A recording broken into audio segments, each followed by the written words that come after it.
உங்க விஜய் நான் வரேன்.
எல்லாருக்கும் வணக்கம்.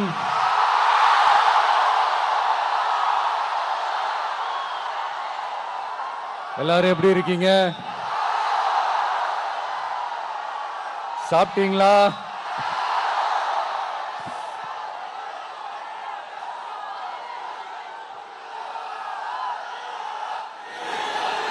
அண்ணா அவர்களுக்கு ஒரு வணக்கம், பெரியார் அவர்களுக்கு ஒரு வணக்கம். இப்ப நான் எந்த மண்ணில் நின்றுட்டு இருக்கிறேன் தெரியுமா? ஆண்டவர் அன்போட நெல்லுக்கடை மாரியம்மன் அன்னை வேளாங்கண்ணி ஆசியோட கடல் தாய் மடியில் இருக்கிற என் மனசுக்கு ரொம்ப நெருக்கமான நாகப்பட்டினம் மண்ணில் இருந்து நின்று பேசிட்டு இருக்கிறேன். என் நெஞ்சில் குடியிருக்கும்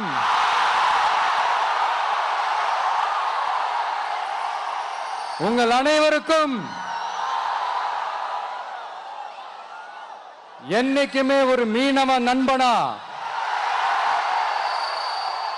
இருக்கிற இந்த விஜயோட அன்பு வணக்கங்கள்.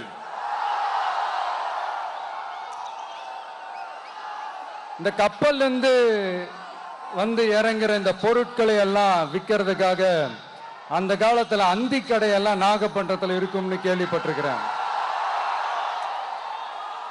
மீன் பிடிக்கிற தொழில், மற்ற தொழில்கள், இந்த விவசாயம், எந்த பக்கம் திரும்பினாலும் எப்படி பார்த்தாலும் உழைக்கிற மக்கள் இருக்கிற ஊர் தான் நம்ம நாகப்பட்டினம் ஊர்.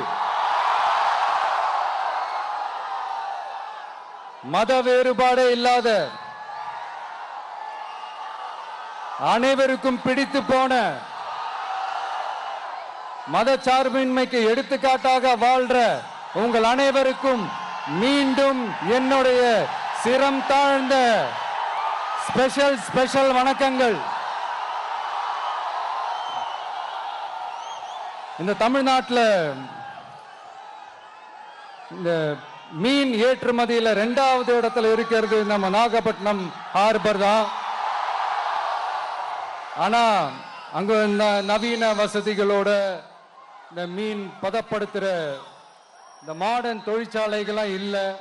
அது மட்டும் இல்ல, இந்த அடிப்படை வசதிகள் கொண்ட இந்த வீடுகள்லாம் இல்லாம ரொம்ப அதிகமா இந்த குடிசை பகுதிகள் இருக்கிற ஊரும் நம்ம நாகப்பட்டினம் ஊரு தான்.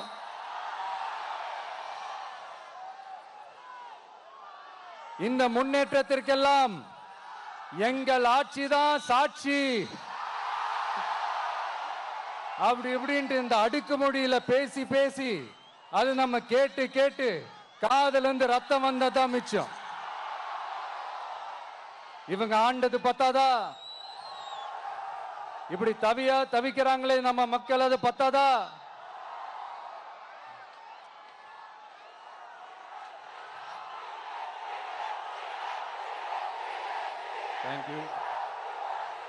தேங்க்யூ. இந்த இலங்கை கடற்படையால நம்ம மீனவர்கள் தாக்கப்படுறதையும் அதுக்கான காரணத்தை பத்தியும் அதுக்கான தீர்வை பத்தியும் நான் மதுரை மாநாட்டிலே நான் பேசியிருந்தேன். அது ஒரு தப்பா? மீனவர்களுக்காக குரல் கொடுக்கறதும் அவங்களோட நிக்கிறதும் நம்மளுடைய கடமை, நம்மளுடைய உரிமை. நான் என்ன இன்னைக்கு நேத்தாங்க அவங்களுக்காக குரல் கொடுக்கிறேன். இதே நாகப்பட்டினத்துல 14 வருஷத்துக்கு முன்னாடி 2011ல February 22 இதே நம்ம மீனவர்கள் தாக்கப்பட்டதை கண்டிச்சு ஒரு பொதுக்கூட்டம் ஒண்ணு நடத்தணும் இல்லையா? இந்த விஜய் களத்துக்கு வர்றது ஒண்ணு புதுசு இல்ல கண்ணா. எப்போ எப்போ எப்போ வந்தாச்சு. என்ன ஒண்ணு, முன்னாடிலாம் விஜய் மக்கள் இயக்கம் என்ற அந்த இயக்கமா வந்து நிற்போம். இப்ப தமிழக வெற்றி கழகம் என்ற அந்த ஒரு அரசியல் இயக்கமா வந்து நிக்கிறோம். அவ்வளவுதான் வித்தியாசம். அன்னைக்கும் சரி, இன்னைக்கும் சரி, இனிமேலும் சரி, மக்களுக்காக மக்களோட நிக்கிறது தான். இது புரிய வேண்டியவங்களுக்கு புரிஞ்சா சரி.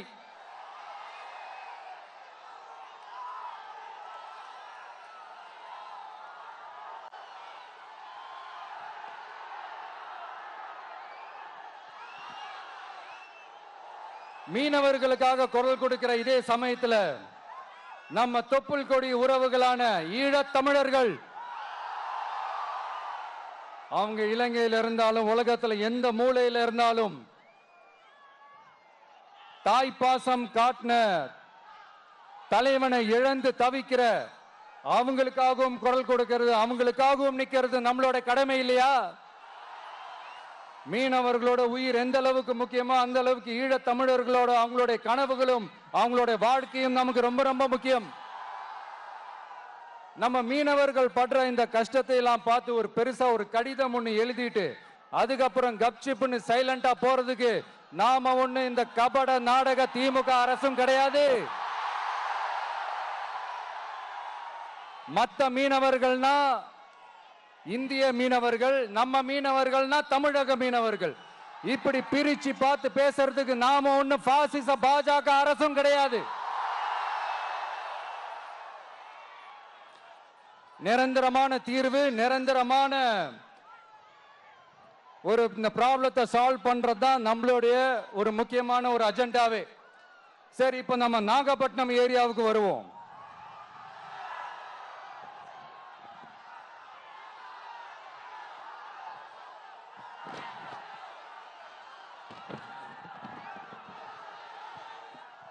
இங்க இருக்கிற மண் வளத்தை பாதிக்கிற இறால் பண்ணைகளை முறைப்படுத்தணும். அப்பதான் மீனவர்களோட வாழ்வாதாரமும் விவசாயிகளோட வாழ்க்கையும் பாதிக்காம இருக்கும்.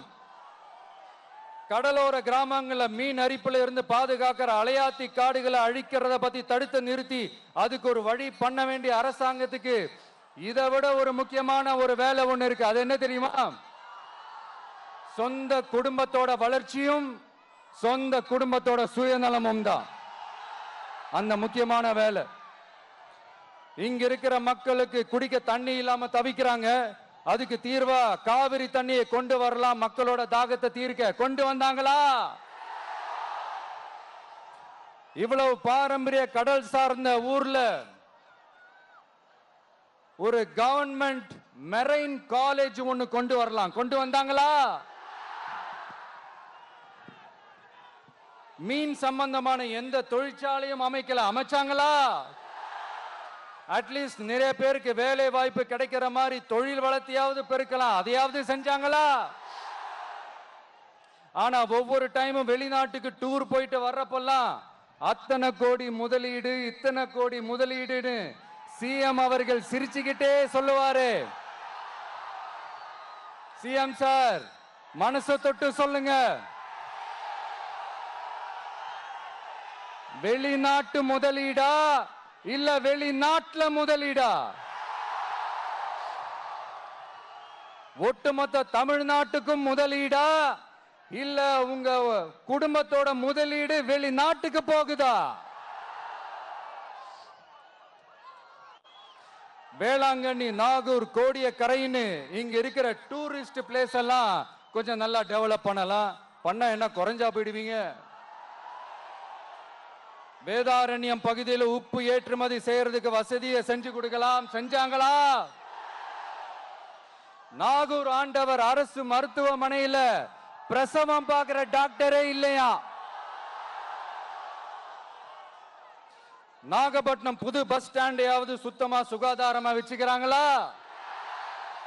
நாகப்பட்டினம் ரயில்வே ஸ்டேஷன் வேலைகளை சீக்கிரமா முடிச்சு வைக்கலாம், அதையாவது செஞ்சாங்களா? இங்க ஏற்கனவே இருந்த ஸ்டீல் ரோலிங் மில்லையும் ரயில் பெட்டி தயாரிக்கிற தொழிற்சாலை மூடிட்டாங்க. அத மறுபடியும் திறந்தா நிறைய பேருக்கு வேலை வாய்ப்புகள் கிடைக்கும். ஏன் அதை பத்தி யோசிக்கல? மேலக்கோட்டை வாசல் NH மேம்பாலம் கட்டி 50 வருஷம் ஆச்சு, அது சரியா மேம்படுத்தலாம், அதை செஞ்சாங்களா?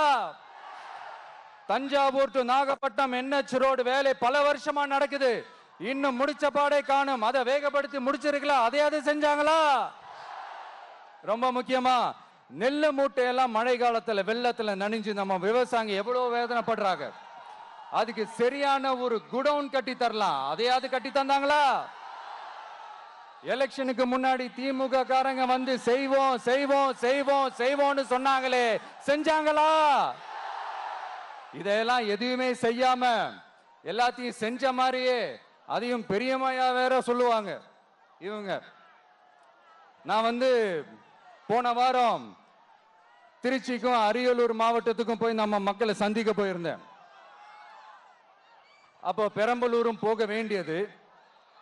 அங்க சில ரூல்ஸ் அண்ட் ரெகுலேஷன்ஸ், ஒரு கட்டத்துக்கு அப்புறம் இந்த பஸ்ஸே மூவ் ஆகல. அதுக்கப்புறம் அதை தாண்டி ஒரு டைமுக்கு மேல பேசுறது, சரி அதெல்லாம் விடுங்க. இந்த நேரத்தில் பெரம்பலூர் பகுதி மக்களுக்கு நான் மன்னிப்பு கேட்டுக்கிறேன். சீக்கிரமாவே உங்களை தேடி நான் வருவேன் ஃபார் ஷுவர். நம்ம வந்து இந்த டூர் பிளான், இந்த ஷெட்யூல் போட்டதுக்கு அப்புறம் அது என்னப்பா சனிக்கிழமை சனிக்கிழமை சனிக்கிழமை அப்படின்னு ஒன்று ஸ்டார்ட் ஆச்சு. அது ஒன்றும் இல்லை, உங்க எல்லாரையும் வந்து பார்க்கும்போது உங்களுக்கு எந்த விதமான டிஸ்டர்பன்ஸும் இருந்துடக்கூடாது. முக்கியமா உங்களுடைய வேலைகளுக்கு எந்த விதமான டிஸ்டர்பன்ஸும் இருந்துடக்கூடாது அப்படின்ற ஒரே காரணத்துக்காக தான் இப்படி வீக்கெண்டா பார்த்து இப்படி இந்த பிளானை ஷெட்யூல் பண்ணோம். லீவு நாட்கள்ல ஓய்வு நாட்கள்ல வரணும்ன்றதான் அந்த எண்ணமே. அது மட்டும் இல்ல, அரசியல்ல சில பேருக்கு நம்ம ஓய்வும் கொடுக்கணும் இல்லையா? அதனாலதான் இந்த ஓய்வு நாட்களா பார்த்து இப்படி செலக்ட் பண்ணோம். சரி, இப்போ நம்ம மக்களை சந்திக்கிறதுக்கு, நம்ம சொந்தங்களை சந்திக்கிறதுக்கு எத்தனை கட்டுப்பாடுங்க. அந்த இடத்துல பர்மிஷன் இல்லை, இந்த இடத்துல பர்மிஷன் இல்லை. ஆனா அதுக்கான காரணங்கள்லாம் நீங்க கேட்டீங்கன்னா சொத்தையான காரணமா இருக்கும். அங்க பேசக்கூடாது, இங்க பேசக்கூடாது, 5 நிமிஷம் தான் பேசணும், 10 நிமிஷம் தான் பேசணும். நான் பேசுறதே 3 நிமிஷம் தான். அதுலயும் அது பேசக்கூடாது, இதை பேசக்கூடாதுன்னு சொன்னா அப்புறம் தான் எதை தான் பேசுறது. அரியலூர்ல போனப்போ நான் கரெக்டா அந்த ஊருக்கு போறதுக்கு முன்னாடி ஒரு அந்த ஏரியாலேயே அந்த பவர் கட்டு. அப்புறம் நான் திருச்சிக்கு போய் நான் பேச ஆரம்பிச்சதுக்கு அப்புறம் அந்த ஸ்பீக்கருக்கு போற அந்த வயரு கட்டு. இல்ல நான் தெரியாம தான் கேட்கிறேன், சிஎம் சார், ஃபார் எக்ஸாம்பிள் இப்போ ஒரு RSS தலைவர் இங்க வராருன்னு வச்சுக்கோங்க, இல்ல நம்ம பிரதமர் மோடிஜி அவர்களோ இல்ல உள்துறை அமைச்சரோ இங்க வராருன்னு வச்சுக்கோங்க, இந்த மாதிரி கண்டிஷன்ஸ்லாம் போடுவீங்க,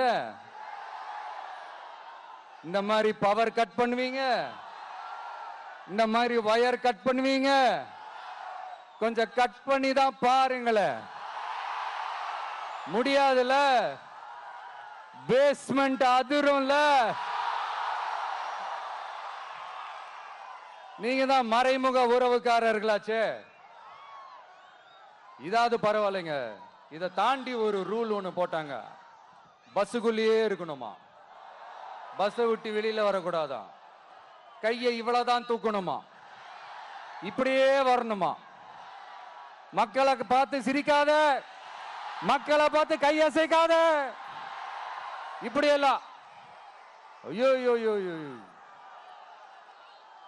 நானும் என்னவோ ஏதோ நினைச்சேங்க. செம்ம காமெடியா இருக்குங்க. I am just enjoying like anything. நேரடியாவே கேட்கிறேன், சிஎம் சார் மிரட்டி பாக்குறீங்களா? அதுக்கு இந்த விஜய் ஆள் இல்ல சார், அதுக்கு நாம ஆள் இல்ல சார். என்ன செஞ்சிருவீங்க? மேக்சிமம் கொள்கைய சும்மா பேருக்கு மட்டும் வச்சுக்கிட்டு குடும்பத்தை வச்சு கொள்ளையடிக்கிற உங்களுக்கே இவ்வளவு இருந்தா, சொந்தமா உழைச்சி சம்பாதிச்ச எனக்கு எவ்வளவு இருக்கும்?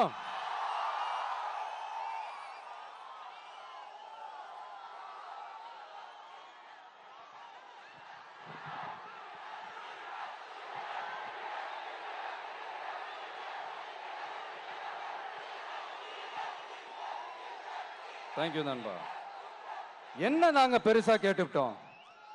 மக்கள் நிம்மதியா ஃப்ரீயா நின்று பார்க்கறதுக்கு ஒரு இடம், அதை நாங்க தேர்வு செஞ்சு அதுக்கு பர்மிஷன் கேட்கிறோம். ஆனா நீங்க என்ன பண்றீங்க? அந்த இடத்தையெல்லாம் விட்டுட்டு நெருக்கடியோட, மக்கள் நெருக்கடியோட எங்கெல்லாம் நிப்பாங்களோ அந்த இடமா பார்த்து செலக்ட் பண்ணி தெரியுங்க. உங்க எண்ணம் தான் என்ன சார்? நான் அவங்கள பார்க்க கூடாது, அவங்களோட பேசக்கூடாது, அவங்க குறைகளை கேட்க கூடாது, அவங்களுக்காக குரல் கொடுக்க கூடாது, என்னதான் சார் உங்க எண்ணம்? சரிங்க சார், ஒரு அரசியல் தலைவன் அப்படின்றதெல்லாம் மறந்துருங்க. ஒரு சாதாரண ஒரு தமிழ்நாட்டு மண்ணோட ஒரு மகனா, ஒரு நம்ம தமிழ் மக்களுடைய ஒரு சொந்தக்காரனா, என் மக்களை, என் குடும்பத்தை, என் சொந்தங்களை நான் பார்க்க போனா என்ன பண்ணுவீங்க? அப்பவும் தடை போடுவீங்களா? வேணாம் சார். இந்த அடுக்குமுறை, இந்த அராஜக அரசியல்லாம் வேணாம் சார். நாம ஒண்ணு இங்க தனியால் இல்லைங்க சார், மாபெரும் மக்கள் சக்தியோட பிரதிநிதிங்க சார், மாபெரும் பெண்கள் சக்தியோட சகோதரன் சார், மாபெரும் இளைஞர் இயக்கமா இருக்கிறோம் சார். மறுபடியும் சொல்றேன், 2026ல ரெண்டு பேருக்கு நடுவுல தான் போட்டியே. ஒண்ணு இன்னொன்னு,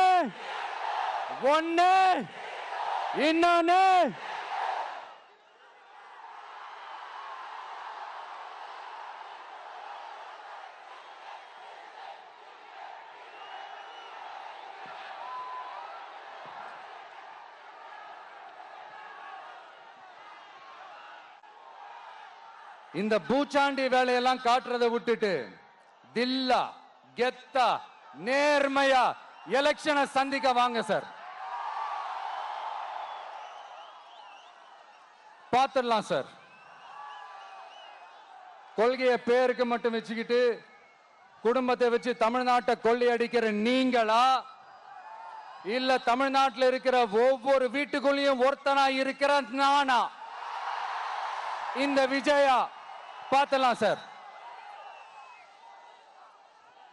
இனிமேலும் இந்த தடைகள்லாம் போட்டீங்கன்னா நான் நேரடியா மக்கள்கிட்டயே பர்மிஷன் கேட்டுருவேன். மக்களே நீங்க சொல்லுங்க, நான் உங்களை பார்க்க வரக்கூடாதா?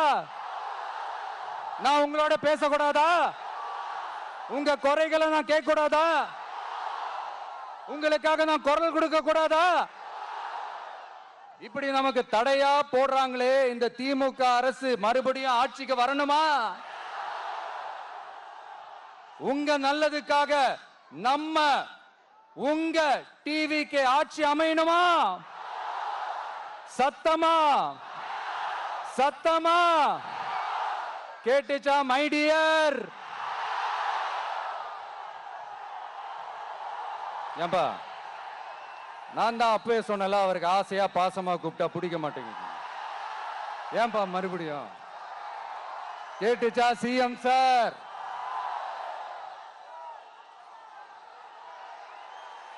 இந்த போர் முழக்கம் உங்களை ஒரு நிமிஷம் கூட தூங்க விடாது, துரத்திக்கிட்டே வரும். கான்பிடண்டா இருங்க, நல்லதே நடக்கும், வெற்றி நிச்சயம். மீண்டும் சந்திக்கும் வரை நன்றி, வணக்கம்.